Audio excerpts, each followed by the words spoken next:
day. We'll start it out with Dan Hope, 11 Warriors. Dan, lead us off. Hey, Ryan, just, to see, the way Justin performed today, just how do you feel about, what he was able to do today and kind of what he was able to show the NFL scouts? Yeah, I thought, it's a unique setting.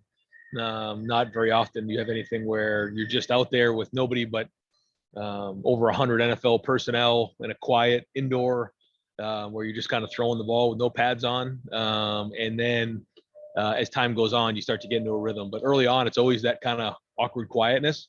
And I thought he handled it well.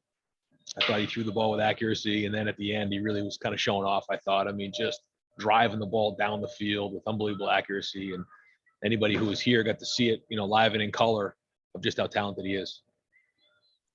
Alrighty, next up, Bill Rabinowitz. Bill.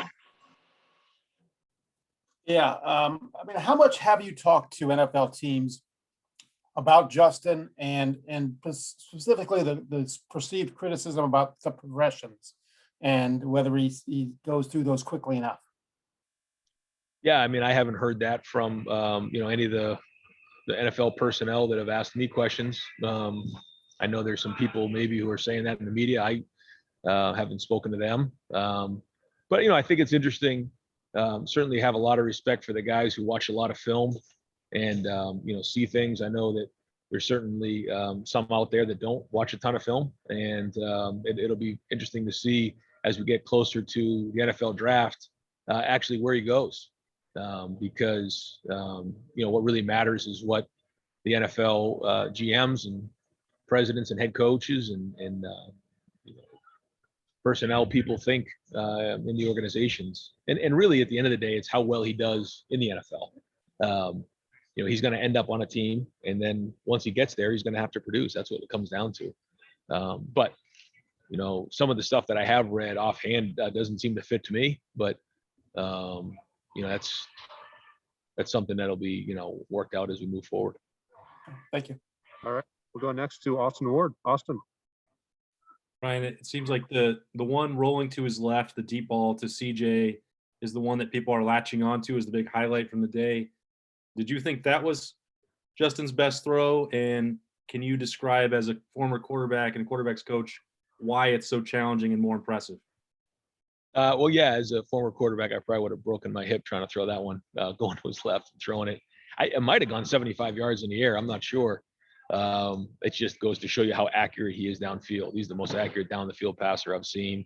And that was probably just the most impressive looking at it. But he threw some really nice throws in the seam, strong, powerful balls.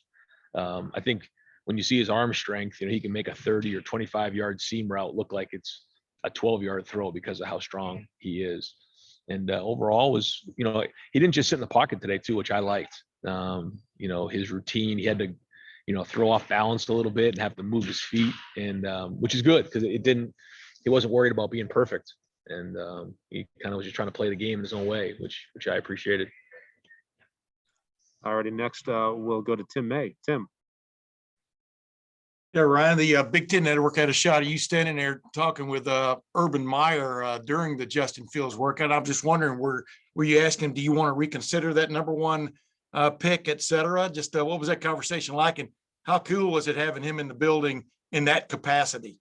No, it was great. It was great to see him here. I know all the players he recruited and former players who were here, and all the people working the building were happy to see him and giving him hugs. And it was fun. It was fun to see him here, and actually going to spend some time with him here this afternoon.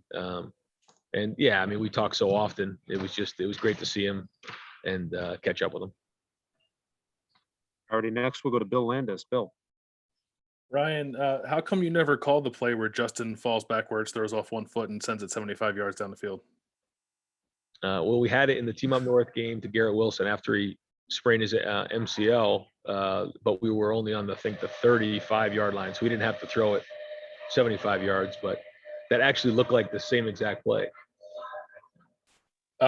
More seriously, I guess, just quickly about Jonathan Cooper and Baron Browning, two guys who were looking like they were playing a couple different positions or working out a couple different positions today. How much does versatility help both those guys in the eyes of the NFL? Yeah, talking to a lot of those guys, that's what excites them, is the ability to do multiple things when they have to substitute in personnel. Then they get a little bit more of a tell on, what kind of scheme or what type of front or coverage structure they're in. But when someone can do multiple things, then that allows them to play in different fronts, different coverages, ability to blitz. And I think when you look at Coop, when you look at Barron, the ability to cover, the ability to rush off the edge, the ability to, play off the ball are all going to be things that bring value. All righty, we'll go next to Patrick Murphy. Patrick. Ryan, aside from Justin, what was the most impressive thing you saw today from guys? No, I don't know if there was one thing. I think something like today, it's good for the guys to get out there and for the NFL personnel to see them move around in person.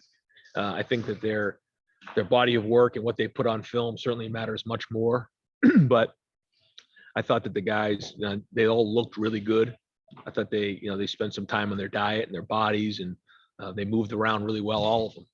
And I think that because of that, I got a lot of really positive feedback from the NFL personnel that they were very, very impressed with our guys today. All righty, we'll do 2 more for Coach Day. First one will go to Spencer Holbrook. Ryan, when you see the way that Wyatt and Josh both played through the last 2 seasons and now finding out they played through injuries, are you ever surprised to see where they're standing when you look at either like draft boards or when teams talk to you? Are you ever surprised with where they are? No, the one thing that surprises me sometimes is sometimes the draft boards, and then where I ask people where they have them, they don't always jive, which is interesting. And I think sometimes it's, people are given a grade, but that doesn't necessarily mean that's where they're going to get drafted because of need. And I say to these guys all the time, if you draft them, they're going to be in your organization for a long time. I said that about Terry McLaurin. I said that about several guys, and it's the truth. These guys are just, they do everything the right way, and what kind of value each NFL team puts on them, I mean, that's their business. That's up to them. But I know that they're going to have great careers in the NFL. I have no doubt about that. All righty, and last question for Coach Day to Jeff Hathhorn. Jeff.